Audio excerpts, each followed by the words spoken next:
Yeah. Hey, buddy. Hey. Sorry, I know we haven't seen each other in a few weeks. It's just been life gets in the way sometimes. Life happens. I've been traveling too. I've been out of town, which is why it's not just like I've been hiding or something. Right. You know. oh shoot! Rich is calling. Yeah, no, it's not like that. I was gone. I was on the East Coast. I was in New York. I think since the last time I've been in New York, and then you've been in New York a couple times. I think we like just missed each other, and yeah. But here we are. We're good. Here we are. Yeah. I'm good. You good? You look amazing. I mean, you look really good. You look like you're doing really good. Tell me about Harry Styles. Tell me about Harry Styles. You love Harry Styles. I do, yeah. So let's back up a little bit. Sure. So the last time we talked, we were both, just exploring feelings, emotions, things going on in life. A bit on the darker side. A little dark, yeah. Yeah. But something I've been really focused on this fall is just like changing up my approach with life. Where just like, instead of just like this all the time, let's just open up a little bit more. Let's relax have the shoulders, some more fun, and let's but at the same time too, what I've been focused on, I think a lot of success comes down to organization, and I think a lot of the stress and tension I've been feeling has been just like having so much on my mind that it just like stresses me out all the time. So I've been working on like kind of creating like an external brain to take care of those things, those organizational things to free up my mind a little bit. So just since we last talked, changing up the approach, and I'm seeing like small results. It's going to be, it's a long-term process, but I feel really good about those small results, and just like how I feel a lot happier.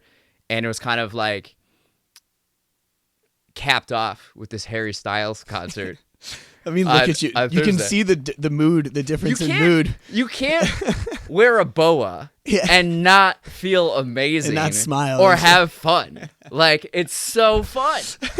It's just so fun. And so we had the show. I went Thursday night. So I'm a big Harry Styles fan. Been a Harry Styles fan since he was in One Direction. And I'm watching, like, UK X Factor clips of One Direction on YouTube in 2012, following the whole career, and I like the direction that he's taken, more artistic and just exploring he's himself fucking cool as an artist. Yeah, he's fucking cool. He doesn't have to stick to a lane. He just does what he wants to do, and people are really receptive to it. I saw him back in 2018 at the United Center. And wow, he's been selling out stadiums for that long now, huh? Well, he didn't do like sell out like 10 shows in Chicago. He did like 2 shows, I think, back then. Small numbers, selling out multiple nights at the United Center. But I think this time it was so different because, and it's also reflective of life in a way too, where that was 4 years ago, and you can tell just like his stage presence and performing, he was still trying to figure himself out in 2018, and then like now it's just like he's hotter than the sun. He's just like, I mean, he's potentially potentially the hottest star on the planet right now in music. Like, at least in the top. I wouldn't even say potentially. I would say he is. Like, who else? I think when you get to that, I mean, you have like the Kendrick Lamars of the worlds, and you have, they're doing the same numbers, I would assume. I don't think so. You don't think? Yeah, maybe. That's I mean, more I guess like Kendrick's niche. not. This is pop. Yeah. I guess Kendrick's not doing 10 nights at the United Center. He's not selling out 2. 15 shows at Madison Square Garden. Yeah, I don't think so. I don't know. But I think when you get to that level, though, it's like it becomes negligible. It's like it doesn't really matter. But anyway, yes, the biggest star on the planet. Like, so here's the thing. Like, I go to it, and I went by myself. And for me, a lot of what I've been kind of trying to figure out is like, I think a lot back to, so a friend of mine once told me he has this reoccurring dream every year where he's in an empty airport hangar, and he sees some people off in the distance. So he's on a skateboard. He starts skateboarding towards them. And as he gets closer, he realizes they're all former versions of himself at different ages. So then he shows up, and then there's this dialogue between all of them. And they want to know, what's life like right now? And, what are you doing? And for me, I've kind of like taken that and applied it where I can kind of look back at different ages or different years and take lessons from it. So something I've really taken is like 2019. I was like so happy. So many things were going right, and I was just really loving and enjoying life. Mm-hmm. So I've been kind of dipping back into that. Okay, what was I doing? What was I like? What kind of habits was I doing? How was I approaching life? Mm-hmm. And so the music that I was listening to towards the end of that year was, this is right before Fine Line came out with Harry Styles, and it was like Lights Up, Watermelon Sugar, just on repeat. And I'm making art. I was making digital art in my third book at the time. And so as I'm like getting ready for the show, I'm just like brought back to that moment and the steps I've taken over the last month and just how I feel. I'm like, this is going to be awesome. So I go to the show, and it's like a fashion show. It is like, it's a cultural event. Yeah, for sure. A Harry Styles concert is a cultural event, and people are wearing bell bottoms and sequins and boas. I bought this from a few gals that were hustling on the street. They had a bunch of boas. I was like, you got pink? They're like, yeah, it sells out quickly. I was like, done. So this is what I have. And you go there. It's a hot find. It's a hot find. It's a hot look. Nice little pickup. Yeah. So then we're at the show, and the concourse, there's just like merch tables set up everywhere, and there's all these different displays with love on tour signs, and everybody's taking pictures. It's like it just adds to the conglomerate of TikToks and Instagrams and just like all the more videos, more it's like it just gets bigger and bigger and bigger as far as the Harry Styles imprint on the internet per se, right? It's probably like 90% women, 95% Really? women. I was pretty shocked. I mean, yes and no. Kind of makes sense. Like, he's, as well as being a great artist, I mean, he's a sex icon for sure. Yeah. You know what I mean? I remember I don't know a ton about him, but I know I got a lot of love for him. But I was watching like his Howard Stern interview. It's like him and his band. Yeah. And Howard like asks this, weird question to the band. It's like, so who's in love with Harry? And the drummer was like, well, everyone is. Everyone's in love with Harry. We're all in love with Harry. You know what I mean? Like, I'm in love with Harry. Yeah, exactly. Yeah. It's like, I think that checks out, I think. You know? So the United Center filled with 90 to 95% women. Yeah, if we're going in this demographics range and just like observations, I was surprised there weren't more gay guys there. There were, for sure. You would think. And isn't he kind of like an LGBTQ icon now? Or he's been kind of adopted by that community?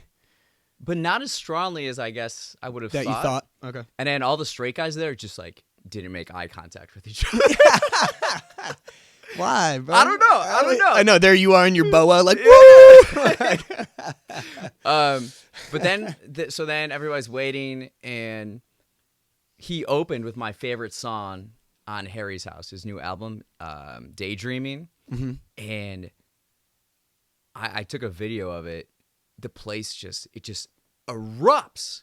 It erupts like I've never experienced before. It was just screams and screams. And the gal next to me, she was, I don't know, maybe a teenager, maybe a little older, I don't know. She was really loud. And at that moment, I'm like, oh, I forgot earplugs. Or I didn't consider earplugs or whatever. These screams are at such a high pitch. Yeah. But it was so special because we're all there, and that's like my favorite song on the album. It's just like it's amazing, and it kicks off this night and this experience we're gonna have. and the energy was just so incredible. I watched that video back like 15 times on like Sunday night. Really? It was so the whole show then, to kind of summarize this, everybody's singing along, everybody's having so much fun. Everybody feels this deep connection where you didn't want it to end. You didn't want it to end. So you can understand why he has all these multiple shows, because like I was starting to look into tickets to see if he had a show coming up again, like on Sunday. It was like you just didn't want it to end. It was so special. It was so That's amazing. unbelievable. That's And amazing. I think what really helps people feel this way, I think like the ethos of Harry Styles and the show and his concerts, it's all about just love, hope, optimism, Right. just accepting, like we're all in this space together. You can be whoever you want. You are beautiful yourself. Mm-hmm. Like, let's all just be here in the space together and just be, show each other love, treat people with kindness, you know, like, and I think everybody wants to feel that way, feel happy and feel, to feel good about themselves and the world. It's a non-judgmental space. Yeah. That's great.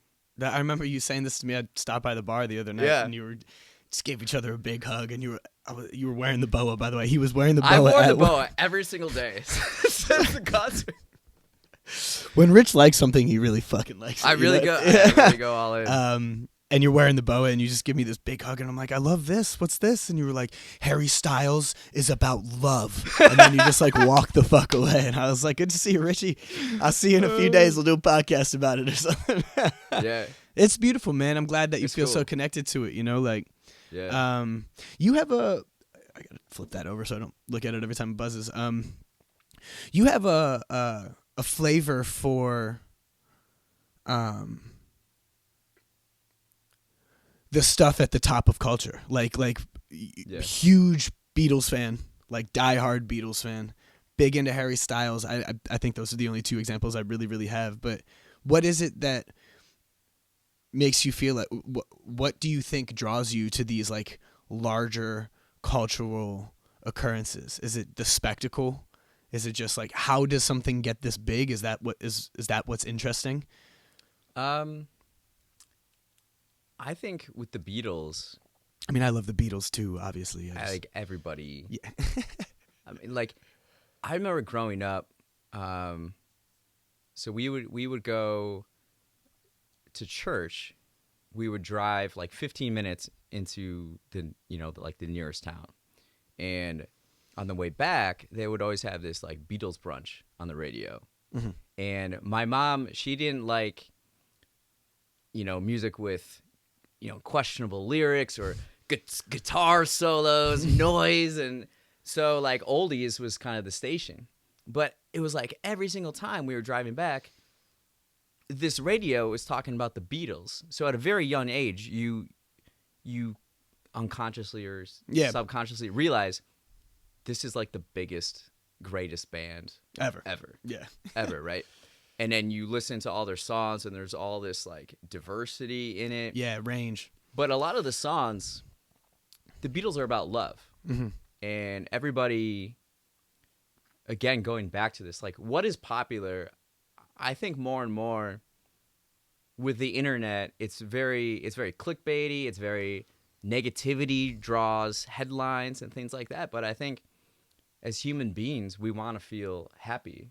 We want to feel love. Mm-hmm. And I think things that are popular kind of capture that in a way. Yeah, I guess maybe it's that it brings a large amount of us together, if it's, and depending on the scope. But to go back to kind of your question about Harry Styles and the Beatles just did it on their own. They realized we're so big, we can push the envelope. We can, right? express ourselves truthfully. Anything we do is Yeah. going to be the biggest thing in the world because Yeah. we are the biggest thing in the world. Well, they so have let's a do it. license. They have a license Yeah. of creative freedom because they At did all the largest She scale Loves You. possible Right. on the planet. So Harry Styles, I think, coming from One Direction, A little more He could- shoehorned in from like an industry standpoint. Like he right, came from but he within. already had a massive fan base. Oh, yeah. Where he's going to sell and have fans Mm-hmm. no matter what he puts out. So he Right. can take that and just make it his own. If he wants to, like, he can do what he wants rather than having to, like, oh, what's popular today? I'm gonna kind of do something, do a riff like that, or say something. He just like takes his time. He was the last One Direction member to put out an album because I think he knew. Well, he was the he's star. just like, I don't know anybody else from One Direction, so like Okay. he's clearly the only well, one there's that one had some you staying know, power. but he didn't have to fit into a lane. And if you listen to One Direction, the reason why, in my opinion, you knew he was going to be like the most successful was he had the unique voice. You know, I've heard the singer-songwriter voice. I've heard the R&B voice. I've heard the just like generic pop voice. Harry was like different. When you like listen to it, it just like struck you. You're like smiling. I'm just geeking out about yeah, Harry no, Styles you here. love him. You love him. But I like I like that he's been able to just be, He's put out some Be really himself. genuine. He's put out really Yeah. genuine pop music. and I think I remember when he dropped "Sign of people the can Times" feel or that. something like that. Yeah. I think that was one of his first singles or whatever. Yeah. I just remember that song. I remember my brother hitting me up, and my brother being like, "This pop song, this is like one of the best pop songs I've heard in a long time." And I listened to it, and it was great. It was like felt like somewhere between Sam Smith and Bowie or something like that. You know what I Yeah. mean? It was really cool. So, well, I'm glad, man. I'm glad you had such a positive experience. I'm glad. I had a great time. The Harry Styles. I wish. Shout out Harry Styles. All the kids that like Bonelang Yeah. are all diehard Harry Styles fans. Harry Styles Yeah. and 21 Pilots. It's what they live for. It's an interesting. It makes sense Combo. though. Like 21 Pilots is the alternative. They're alternative pop, right? Okay. Like they're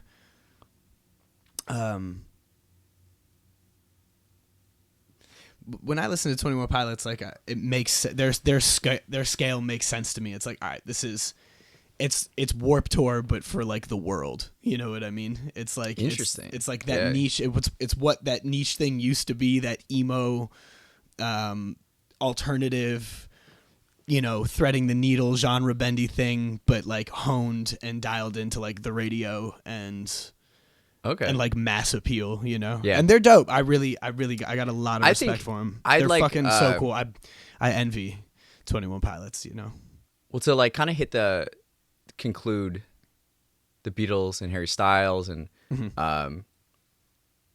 I'm really impressed with and captivated by artists that can take like complex ideas and like deep lyrics and art and merge it with like sound and appeal to everyone in a way, like commercial art, or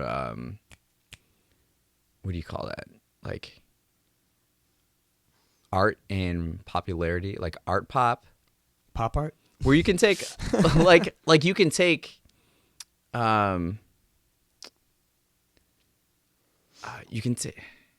you can take like complex ideas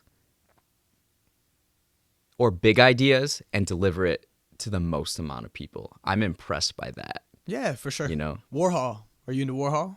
big fan of Warhol. Yeah, I figure. Yeah. Yeah, he's the pop art guy. Yeah. To To make ideas accessible to everybody. Yeah, man. Yeah. That soup can, like, at first glance, looks like there's no depth. It's a picture of a Campbell's soup can, but you look at it and you think about it long enough, and it's making some sort of statement on capitalism, commercialism, about American culture at large, and so on and so forth. And it's like you can derive all these things from a screen print of a Campbell's soup can, and And it looks cool. And the only reason it works is because he did it. So it's about the mind behind the soup can that qualifies its depth, you know, because if it's just a screen print of a soup can that's being sold in a, you know, like from a street vendor or something like that, and it's just some guy and you don't know the context of the person or that person's depth or whatever, then it loses all of its meaning and all of its quality. It's an interesting concept. A lot of my favorite, like I got really into the abstract expressionists, like the 1950s. So I love Pollock. You're a big Rothko guy, right? And that's where I was getting. So my favorite painter in history is Mark Rothko. And I couldn't figure out why for the life of me for so long. I was like, why does this like color blocking speak to me in such a, I just love it. It's just, and it was Rothko himself that I loved. I figured out. It wasn't as, you know, I loved him as much as the paintings. It's like, that to me is exactly, it's a great example of what you were just trying to get at with like taking larger philosophical swings with really, really simple execution, you know? And there's this play called Red, and it's about Rothko. You should check it out. I think there was like, they filmed it on PBS, and I'm pretty sure you can find it on YouTube or something, but it's just called Red. And it's about Rothko and his new assistant, and like the whole play, it's like a 90-minute play, takes place, it's just a 2-person play, it takes place in Rothko's studio. And he has this approach that I've really adopted into my own practice with Bonelang. And there's this great line where the assistant shows up, he's a little skittish and a little nervous because he's about to work with the great Mark Rothko. And Rothko is like, you show up at 9, we leave at 5. We treat this, we work like bankers. We don't stay late. We don't do any, you know, we don't obsess through the night. We show up at 9 and we leave at 5. We are bankers. And then halfway through the play, like no paint has hit the canvas yet. And there's this big stretched out canvas, you know, and the assistant asks like when they're going to start and he goes, don't you understand that 90% of painting is just thinking? Yeah. And then in the end, the painting is, it's red. And then another part of it is just like a little different shade of red. You know what I mean? Yeah. But after you've heard him like kind of torture himself with the, you know, like drilling towards the center of the earth, philosophically speaking, you know what I mean? And then going and like applying this red on the canvas, all of a sudden you're like, wow. And you're like, why? Wow. It's just red paint on a canvas, but it's just like, wow, there's so much to be had. And one of the paintings had this like, it's just, so it's all red. And then there's just this tiny kind of like small little slit in the middle. Mm-hmm. So it's like a brighter red, and through the slit is a darker red. And you stare at, and they shine the spotlight on the painting. And if you look at it long enough, it's like you're getting sucked into this bitch. It's like kind of like a vortex. You're like, wow, like you just did this with like 2 shades of color, and it's just like so deep and meaningful, and you know. And I enjoy that style of execution, and I'd like to get better. I think I'm getting a lot better as a writer, as a songwriter, as a writer in general, about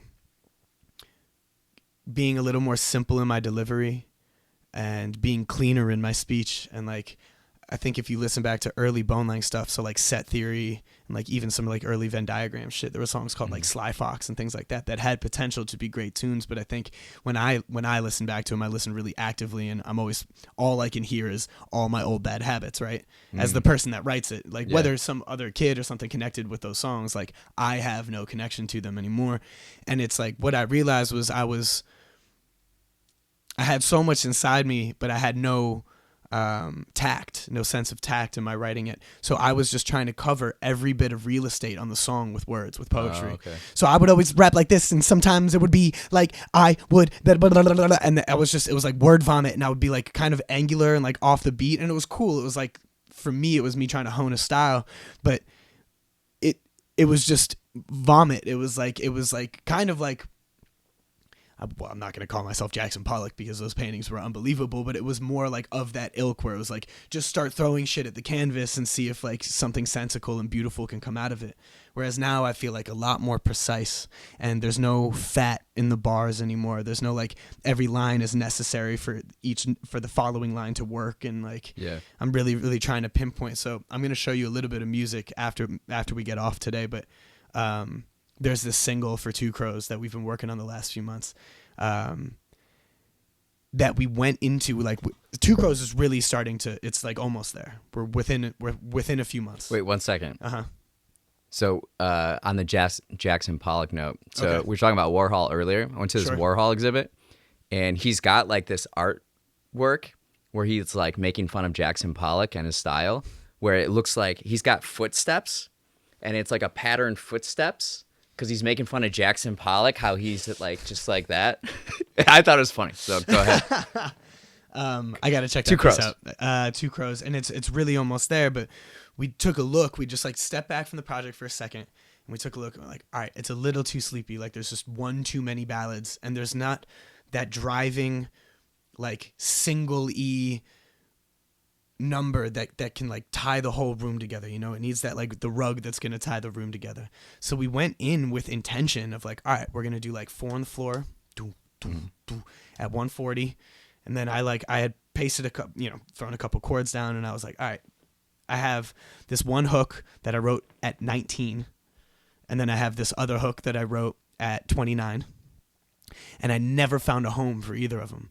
But I always knew in my head, I was like, this is great pop music. Like these are some of the best pop lines Really? I've ever had. One from when I was 19. I wrote these 4 lines in Switzerland as a 19-year-old kid. And I was like, oh, this is amazing. And for 10 years, I've like tried them all over the place. And it's like, it's not right. It's not right. And in my head, I was like, one day we're going to blow up and I'm going to sell these lines to Taylor Swift. Like in my head, I'm like telling myself, I was like, these are the lines that, and we found a home for them on this song. And we're like, and it's 4 lines. And then Matt's part is 4 lines. And those are the only lyrics that happen in the song. So it's my 4 lines, then there's a break, and then my 4 lines again. And then it goes Matt's lines. And then there's a bridge where we're trading off our lines. And then there's an end where both of our lines are happening at the same time. And it's just pure pop. Like there's no big Sammy verse. There's no 16 bars. There's no nothing. It's just pure. And I was like, I'm really proud of it. Because I'm like, oh, this is my Rothko shit. This is the simple execution shit. Yeah. It's complex in its simplicity. Like it's a simple song in that it's 4 on the floor pop. But like the string composition that Matt has in there is, Pollock. It's, it's all over the place. And like chordally, it's really complex and it has key changes and stuff like that, but it's really, really tasteful. And I'm really, really excited because to me, it was like, it just showed the growth. I was like, there it is. Two Crows. Like this song's going to tie the whole shit together and everyone's going to know it the second they hear it. The second the intro hits, everyone's gonna be like, oh, this is the one. This is the single. This is the one. And it's the thing that I've been chasing with Mark Rothko for fucking years. I was like, why are these so good? Like, why am I compelled by like blue, white, yellow, red, green, gray? Like, why am I just like, these are the shit? Like, you know what I mean? I love those paintings. And I figured it out. That's what it is. It's complexity in its simplicity. It's simple execution while taking big philosophical swings.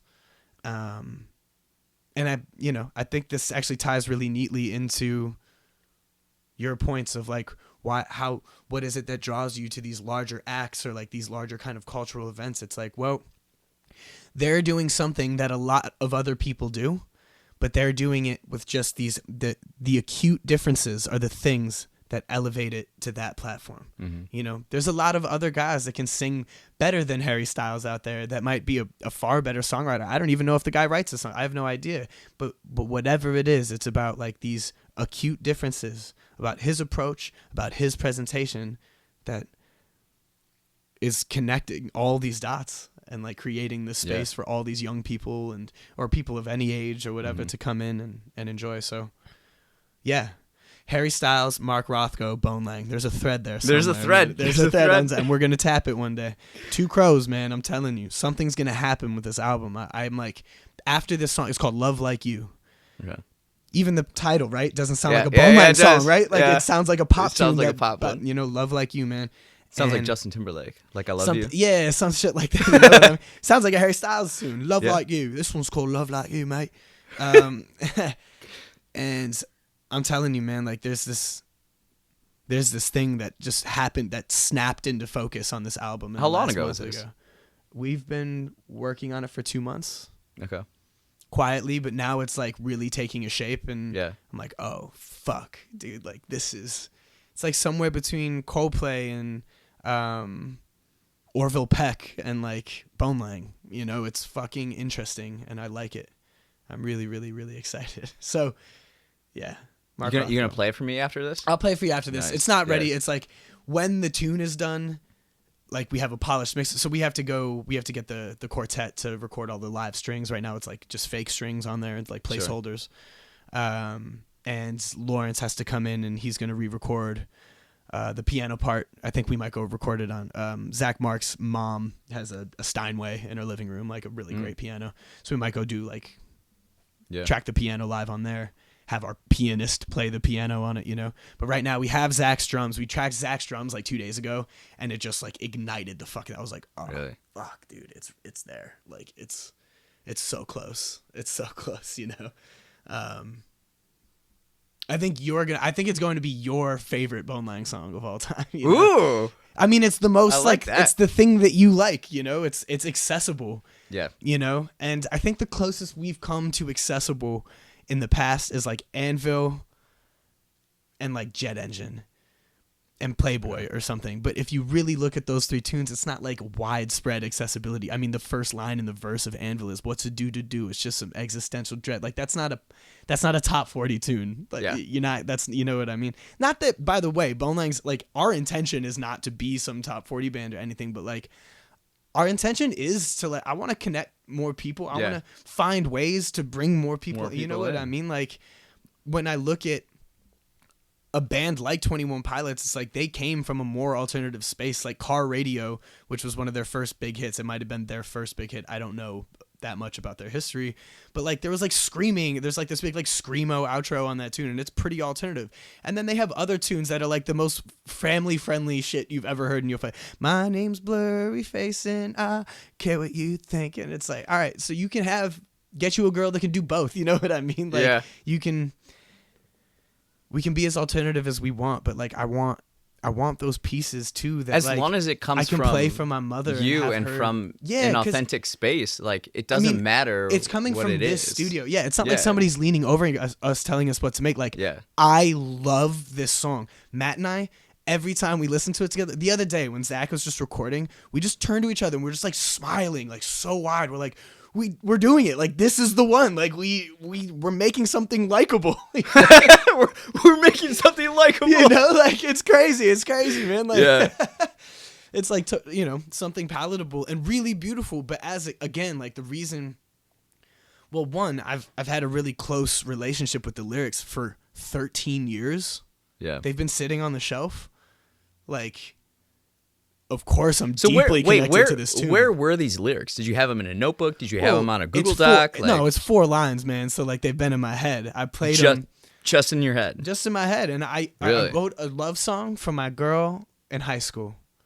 I was 18. I graduated high school, and I got to go to Switzerland with my mom and my cousin to visit some family friends. Okay. And we were staying in this house above the cloud line. It was like up in the Alps. It was like really, really beautiful and peaceful. And there was a guitar there. And I stabbed out a couple. It's just E and A. It was like the most simple, you know. And I had these 4 lines, and I was like, ah. And I wrote a whole song to it, and then just put it away. You know, her and I broke up. I was an 18-year-old kid. I moved on. I got into rap music and started making all this kind of stuff, you know, like alternative, edgy, on the fringes shit. Like this stuff was just something that it's 2 chords I stabbed out on the guitar and 4 lines that I stabbed out on the guitar when I was a child, basically, you know. And then, but just over the years, there would be like these little moments where Matt would make something like poppier here, and I'm like, maybe this is it. Maybe I can, and we'd like make the whole tune, and it just wasn't, dude, it just doesn't have that edge. Like it's just like a little too cute for Bonelang, you know? Okay. Whereas we found it on this. I was like, it's adorable for sure. Like it's really it's heartwarming lyrics, but like the application was right. And the philosophical edge was there. It's beautiful. It's not, you know, let me take that back. It's not adorable. It's not cute. It's beautiful. Mm-hmm. And we found like this beautiful context to place the lyrics inside, and I was like, this is where it's like splashing into that cool water. You're like, there it is. Yeah. But I've been fighting for that context for over a decade for these 4 lines. Yeah. You know, and I just think it's simple. Yeah, that man. sounds a lot like the Rothko You know, part, where it's like, yes, for 90% of the time, it's thinking. It's just thinking. Yeah, and then it's you just figured it out. The lightning right? bolt. Yeah. You know, there's this really cheesy movie called Music and Lyrics with Hugh Grant and Drew Barrymore. And there's this dope little monologue in it though, where he goes off. Hugh Grant plays a pop songwriter.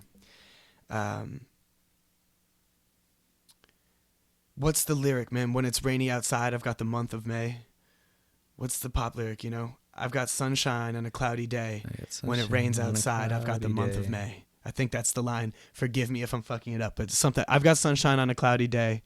When it's raining outside, I've got the month of May. And he goes off about how he's like, and just in those 4 lines, like, you've encapsulated and captured more than people have in entire books. And I believe that too. Like, I believe in like perfectly concise, well-written pop lyrics that can like really, really emote, you know? And I have it in these 4 lines. I've had it in these 4 lines for the years and years and years and years. And I'm just like, man, one day we're going to find it. And I'm so glad that it's going to make it on this album, because it's time. It's fucking time. You know, it's fucking time for it. Really, really excited. Love Like You. Love Like You. Love Like You. Yeah. When does Two Crows come out? I mean, first off, when it's done. But not even when it's done. You know, the film is almost done. Yeah. Bones is working on audio and score right now. There's an interlude and 2 songs, including Love Like You, that have to get sent out to the quartet for live strings. The whole album is with this string quartet, and it's like, they're unbelievable. They're like Grammy nominated. They're these unbelievable musicians, these incredible women. So we have to send out for that, get the straight. You know, Matt's still charting all the parts, and like he'll send out the music. And once we get that back, and we get Larry to re-record the piano on Love Like You, we'll be pretty close. But you know, you started this conversation with talking about how you're just in a better place and you're just trying to be a little lighter in your step. Me too. Since the last time we talked, man, I've been doing a lot of work on gratitude and quieting the ego. A lot of meditating, a lot of praying. I find prayer meditative, so maybe it's one and the same, but like a lot of praying. I have a trip coming up. I'm going to Vienna in a few weeks. I've got a lot to look forward to out there. I'm going to write a script while I'm working on a script that I'm going to like really polish while I'm out there. And I just feel like I'm in a space. Sorry. I'm in a space though. I'm in a I just feel a lot better. Yeah. And so when you say, when is Two Crows coming out? And I say something like, when it's done, I'm not even trying to be cute or cheeky. I mean, like, that's where I'm at mentally now with this stuff. Yeah. Things are going to happen when they happen. Work is going to be done when it's done. And I'm not just going to sit here and obsess every day over like, why aren't things moving fast enough? It's like, I'm done. Or at least for now, you know, life has a way of pulling you back into your bad habits and stuff. But I'm just trying to grant myself the awareness and like the tools and the mechanics so that I can recognize it quicker when I'm getting into those spaces. Mm-hmm. And then like find and take a breath, hit a prayer, and like go to the gym and like chill and find a way to love the day, you know, because I used to be able to get sucked into those spaces and stay there for months. Yeah. No more than a few days of being in a bad place. And then one day I'll get it down to like no more than a bad afternoon, or like no more than a bad day or something. You know what I mean? Yeah. And so Two Crows, I'm in this amazing space. I mean, honestly, Love Like You is helping my attitude in life. Like, I am thinking about this song like all the time. And I'm just like, oh, I can't wait till it's done. Like, I can't wait till the live strings come back and just watch this thing fucking ignite. It's like, it's like helping my life, this tune. And it's positive. It's like Bonelang is making positive music. Hopeful music. The whole album is hopeful. It's all like love songs and about like it's all aspirational. And I'm like, this is good. That's the music is always a reflection of where I am subconsciously. So if it's coming out hopeful, it means I'm hopeful. Yeah. It means that I'm okay, and that like I can listen back and be like, oh, I'm all right. Yeah. I should be like, I forgot, I was so upset all day, but like I'm good. Like this is good. I feel good today. Yeah. So I feel blessed and grateful and happy. I can't wait for these shows. I can't wait to keep doing this with you. I can't wait to figure it all out, man. I think a big part of it is that I'm so proud of the work in Crows that I'm like, it doesn't matter what it does anymore. Like me and my best friend and my boys made this, and it's ours, and no one can ever take it from us. And it's really beautiful. It's really meaningful, beautiful work that your friend's dream. He's out on that tarmac, or he's in that airport hangar. Yeah. And he meets all those former selves, and they're all asking about what the present's like. Right now, all those younger selves, I'm giving them this monologue that I've been, crafting up for you right now, and all of them are fucking hype. All of them are like, let's fucking go. Like, that sounds amazing. You are the shit. You know what I mean? Yeah. It's so good. The work is so good that you have to love yourself. That's amazing. It's beautiful. Isn't it? Yeah. That's meaning, like that's meaning. I think that's the thing we're all looking for. So fuck yeah, Richie. Yeah. I'm really glad that I'm going to listen to this one. I'm going to listen to the last one and then listen to this one right away. And just like be like, wow, look what like a month. Yeah. Like how much can turn around in terms of just the way you feel about yourself in a month. A lot can happen in a month, in a short amount of time, but like with, the diligence of you can change yourself in 30 working days. on it. You really can. You can change a habit in 30 days. I want to go back to this Europe trip you have coming up. Cool. Yeah. Really So are excited. you just staying in Vienna, or are you traveling No, around? I'm going all over the place. Okay. So I went through a rough breakup 3 months ago, as you know. Bless her soul, miss her like crazy, all that kind of stuff. But what things weren't working out, and we split. And I've been really down. And I think that was a big part of our last conversation, even though I wasn't expressly saying it on the podcast. I'm not afraid of sharing some parts of my personal life, you know what I mean?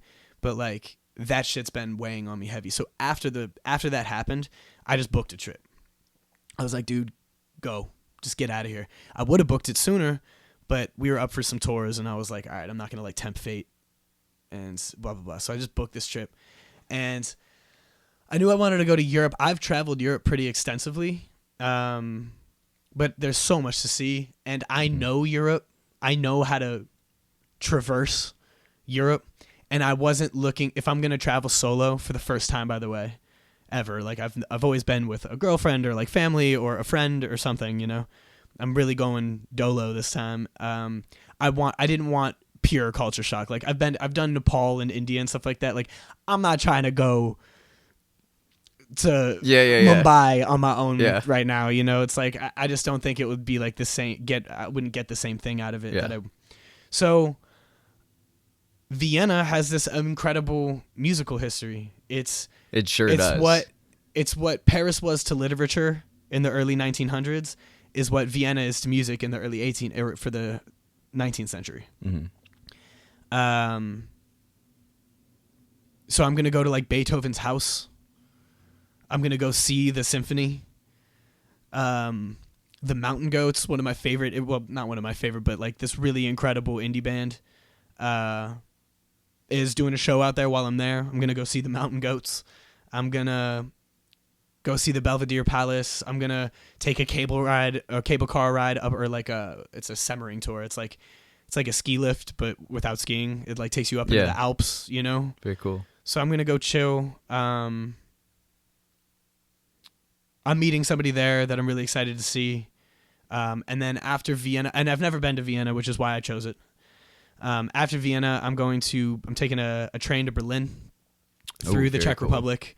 I wanted to stop in Prague, but in order to see these family friends who I really, really am keen on seeing, I just got to get straight there and make it happen. And a day or two alone in Prague doesn't sound like me really getting to know a space. It just sounds like me quickly looking around and then having to get back on a train. So I'm going to Berlin, then from Berlin to Paris, and then from Paris to London to see some family. And then I'll be back. Nice. Yeah, it's going to be a great trip. How long? Like a month? 3 weeks out there, and then I fly back from England to New York with my cousin to go see my mother. And my cousin's one of my best friends. Yeah, we've been extremely tight since we were born, and I haven't seen him in 3 or 4 years. So it'll be nice to like spend Thanksgiving in New York with him and my family, and then I'll come back. And then as soon as I get back, December 2nd, it's just everything is for the shows, the Shuba shows. Wow. At the end of the month in Chicago. So I have a lot to look forward to, which I'm sure is informing. Do you feel like when you give yourself something to look forward to? Yes. Yeah. Yes. And I think part of the darkness in the last conversation was like we were just getting rejected left and right for these tours. We were, you know what I mean? And I just felt rejected, and we didn't have the Shubas dates, and we didn't have anything to look forward to, and I was just like, November was far off for the trip. So I think I just felt a little like rejected and just down and but the real thing is like the everlasting gift that craft gives you is that there's always something to look forward to. Finishing is always something to look forward to. Carving a body of work is a process. It takes a long time, and it takes a tremendous amount of thought and effort and patience, and so when you get to the end of that journey, like, it's gratifying.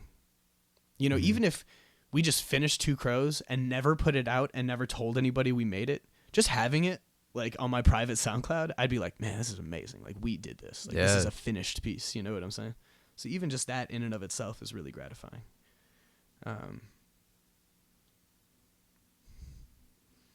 So I'm curious about this trip because I want to travel. Sure. Of course, all over. And, okay, Berlin. Mm-hmm. What are you excited for in Berlin? So other than Vienna, I've been to all 3 of those cities, but it's just like how it worked out for me, where it's like there's some people I want to see in Berlin, people I want to see in Paris, and people I want to see in London. So that's what I'm doing. I'm choosing people over places. But I was like, all right, I'm at least going to one place that I've never been, Dolo and all that kind of stuff. Berlin, I'm mostly excited to see. I'm going there for people.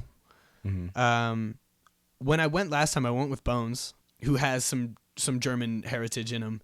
So he was kind of at home. It was cool to see. He was like taking up the language, and he was getting into it, We went to some museums, but I'm not going to lie, man, we like mostly partied. We were 20. Sure. Or 21 or something. We were like taking ecstasy and going to clubs and shit, you know what I mean? It was fun.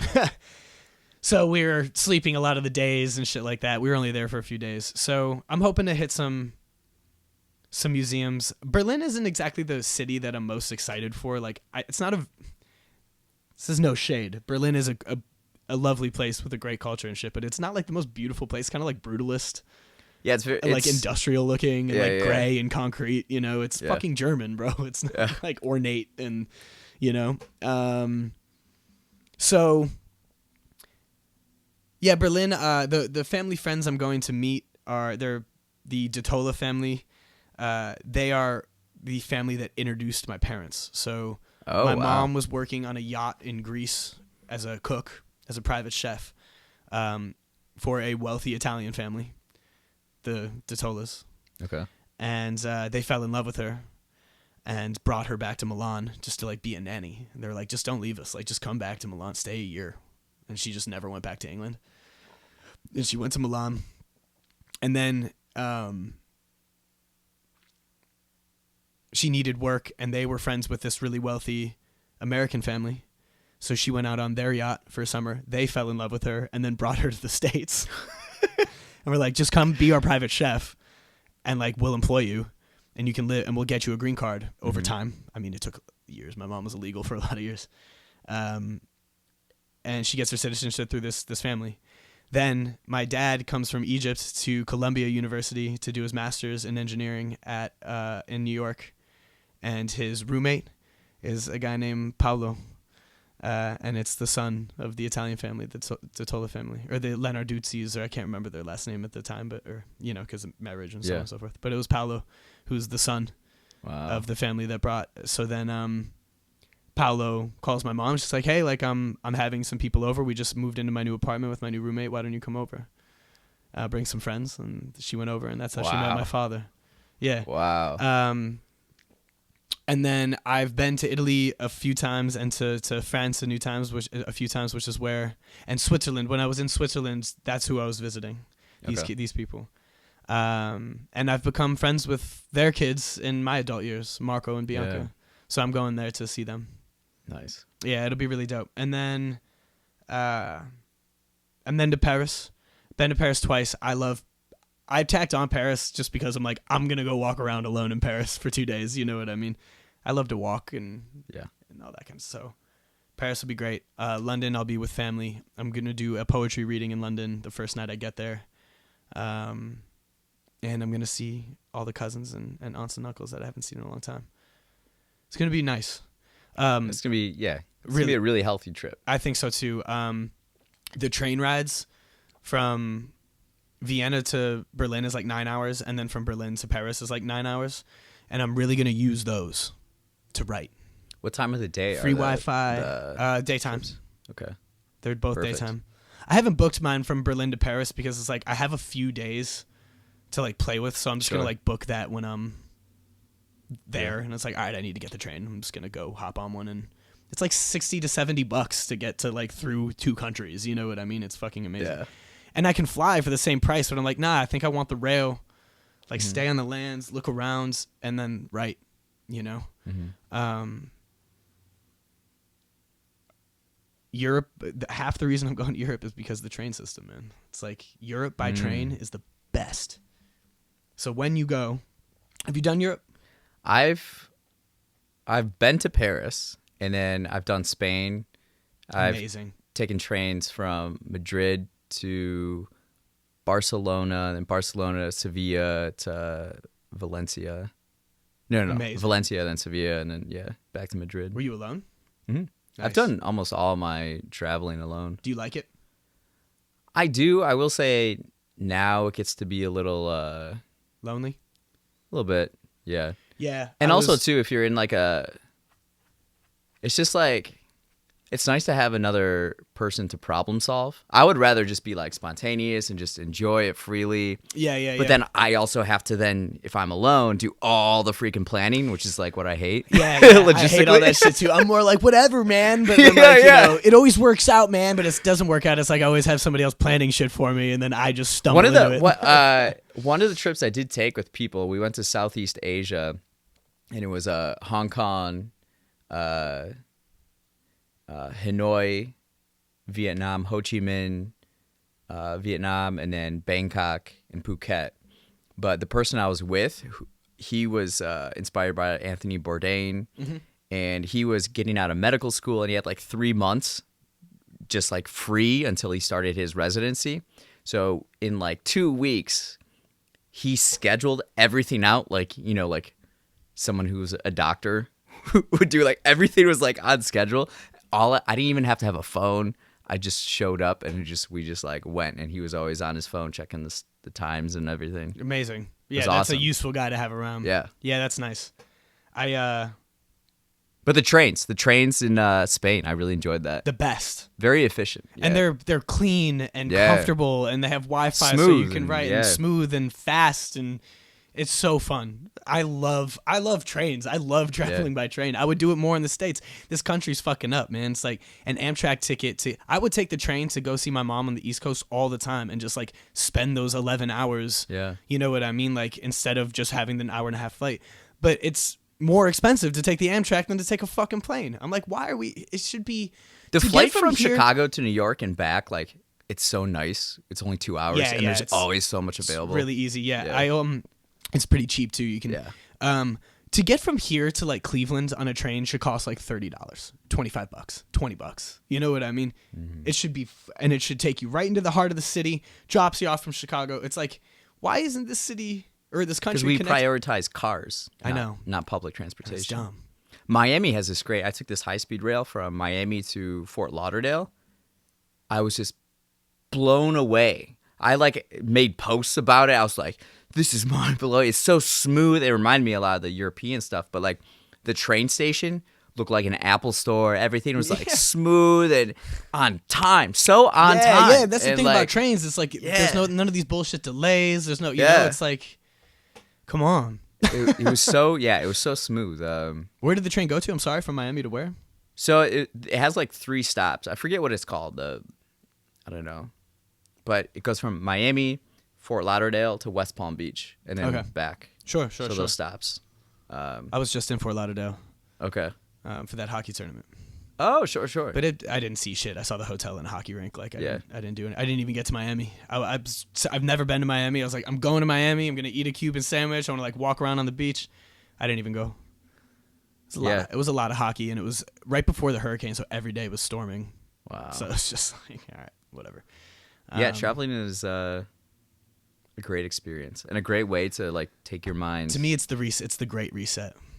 I have that Anthony Bourdain problem though, where it's like when I'm home, all I want to do is leave, and then whenever I leave, all I want to do is feel home again. Oh, you know wow, what I mean? yeah. So this trip is a little long for my taste. Like I usually don't do well after 10 days because I like to be here. I like to be working. I like to, you know. And by 10 days, I've collected whatever like inspiration or like it's already. Yeah, it doesn't in take here. long. Yeah. No, it doesn't take long. I'm just like, all right, I got what I need. Like get me into the studio or some shit like that. But you know, fuck it, man. I'm just gonna take a second. Like it's not a problem. I convince myself that it's like gotta be working. You gotta be doing this. Otherwise, you're not moving forward. And it's just not fucking true. You can't be lazy, and you have to be disciplined and diligent. But you don't have to do this. Like it's this hustle culture shit is killing me. Yeah. There was this. God, it's so ironic that I saw it on like fucking TikTok or something. But there was this amazing clip of Bo Burnham, and he was during a press meeting for his film 8th Grade. If you haven't seen it, it's really great. You should watch it. He's like a savant, like a genius. I fucking love Bo Burnham. And he's just going off. He just goes off about the internet. And he's like, these corporations, these companies, like, I don't believe that it's not like this nefarious intent. They weren't born evil, but they're coming for every second of your life. They're coming the for attention economy. It's designed to, you know, and you and me talk about this all the time, but it's like, just the way he said it, really, they are coming for every second of your life. And I'm just trying to be more cognizant about that, man. It's like, well, you got to get on TikTok and you got to be like, you got to be posting 5 times a day and all this kind of stuff. And I'm like, you know what, bro? Like, do I? Or can I just make beautiful shit forever and what will be and I'll get mine in whatever way it comes to me. Mm-hmm. Like, you know, like, the hustle culture shit has been getting to me. Bro, hustle, man. There's somebody else out there that wants it more than you. Woo, woo. You know, and it's just like, what? Like, whatever. What do you mean wants what more than who? Like, what are you talking about? You know what I mean? Like, I hang out here and I make this beautiful music. It's amazing. This is great. That should be enough for me. I'm going to play it to these 2 great shows at the end of the year. We'll land a tour. When we land a tour, we'll go back out and we'll play this beautiful music for all those people, and it'll be amazing. And it's like, sometimes there's got to be this ebb and this flow, man. I think, you know, a big piece of that last conversation we had, what were we talking about for 90% of the conversation? Like social media. And what mood were we in? Not a great mood. Not a great one. You were not wearing a boa. I was not wearing a boa. You were not wearing pink feathers around your neck, son. Like, you know what I mean? Let the record show. It's true. It is true. You know? And what did we talk about today? Talked about life, soulful just enjoying things, happiness. We talked about philosophy and art and craft and love. Mm-hmm. And what mood are we in today? We're in a great mood. You know? So like, I just think right there that says everything. Yeah. What are you focused on? Love. I want to make great stuff, and I want to like feel love, and I want to like promote that. Great. Do that. Doesn't have to be. Anyway, by the way, Virgin Mary got an OnlyFans coming out tomorrow. Well, this has been a great conversation. Yeah, I think this is where we. Yeah. I think this is where we. This I think we just landed. We landed the plane. Like, yeah, yeah. We landed the plane. And No, even though we haven't seen each other for a while, it's great that we both, I think, because when we say stuff, we don't just say it to say it or whatever. We're actually, these are things that bother me. These are things I'm aware of now and I want to work on. Mm-hmm. And gone away and we've come back and we've both been working on what we were saying. Let's promise each other that we always will. All right. No matter how much time passes, it doesn't matter. It's like if we can sit down and do one of these, I think it'll always. By the way, I see you more than 90% of people in my life. You know, I don't see a ton of people. Like, you know what I mean? Like, so to have every time you come over, man, it means a lot to me. It's nice. It's easy. The way you set things up, the way we talk to each other. We don't plan anything. There's no like docket, you know.